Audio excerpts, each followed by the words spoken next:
নতুন বছরে যে জোশ জোশ ফোনগুলো বেরোচ্ছে রে ভাই, একটা আরেকটা থেকে একেবারে কম যায় না। তারই ধারাবাহিকতায় এবার চলে এসেছে রেডমি টার্বো 3 এর বড় ভাই রেডমি টার্বো 4।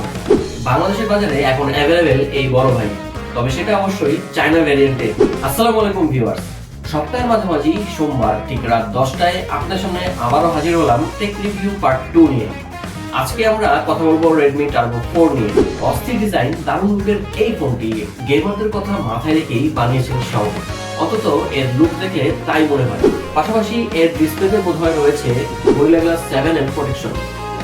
যেহেতু এটা চায়না ভেরিয়েন্ট, যার কারণে আসলে হলফ করে বলা যাচ্ছে না এতে আসলে কোন প্রোটেকশনটা রয়েছে, কারণ চায়না ভেরিয়েন্টের স্পেসিফিকেশন গুলো খুব সহজেই নেট থেকে পাওয়া যায় না। এর ক্যামেরা মডিউলে দুইটি ক্যামেরাতেই দুইটি রিং পরিয়ে দিয়েছে, যার ফলে ক্যামেরাগুলো দেখতে আরো দুর্দান্ত এবং স্টানিং লাগে। রেডমি টার্বো 4 এর রিয়ার প্যানেলটা প্লাস্টিকের, পাশাপাশি এর ফ্রেমটাও প্লাস্টিকের, যার ফলে হেভি গেমিং এর সময় কোনো ধরনের হিট জেনারেট হবে না। রেডমি টার্বো 4 এর এই ফোনটিতে আপনারা পাবেন IP68 এর ডাস্ট ওয়াটার রেটিং। এবার আসি এর পারফরম্যান্স প্রদর্শন নিয়ে। রেডমি টার্বো 4 এর পারফরম্যান্সের দিকে সবচেয়ে বেশি ফোকাস করা হয়েছে।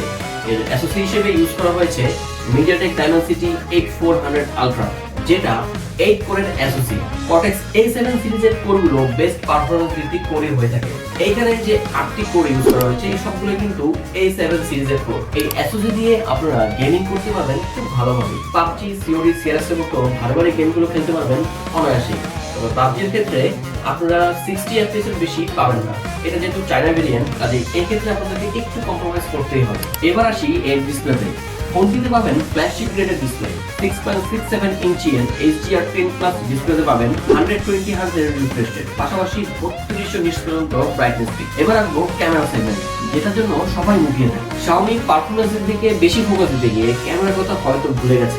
এর ব্যাকে মেইন ক্যামেরাতে পাবেন আপনারা 50 মেগাপিক্সেলের ওয়াইড অ্যাঙ্গেল ক্যামেরা, সাথে রয়েছে 8 মেগাপিক্সেলের আলট্রা ওয়াইড ক্যামেরা, পাশাপাশি এতে রয়েছে 20 মেগাপিক্সেল সেলফি ক্যামেরা। এর ব্যাক ক্যামেরা দিয়ে আপনারা ভিডিও করতে পারবেন 4K রেজোলিউশনে 60 FPS পর্যন্ত, যার ফলে এর ভিডিও পাবেন মোটামুটি স্টেবল।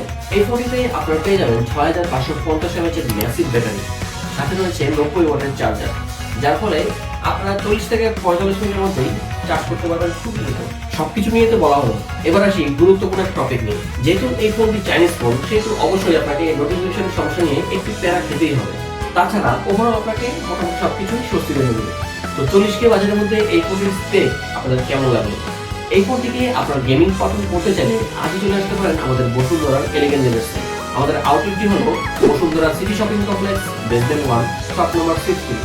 তাছাড়া আপনি যদি ফোনটি অর্ডার করতে চান, সেক্ষেত্রে আপনারা লক করতে পারেন আমাদের ফেসবুক পেজে, অথবা অর্ডার করতে কল করতে পারেন আমাদের হটলাইন নম্বরে, অথবা ভিজিট করুন আমাদের website. Elegant Gadget. Stay ahead with the latest tech.